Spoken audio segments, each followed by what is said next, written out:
दोस्तों, good morning.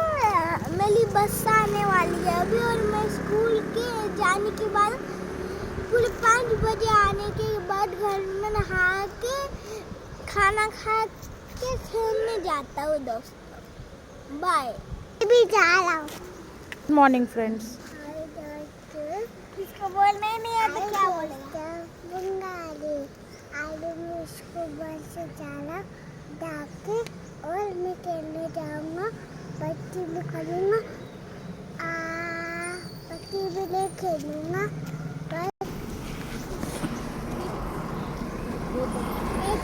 चलो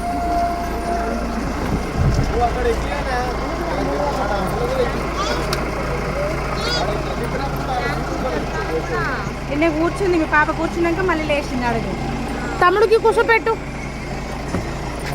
evening అయినా మార్నింగ్ అయినా అక్కడ అక్క. ఈ చిన్నుడికి కూర్చోపెట్టే. కూర్చున్నాడమ్మా.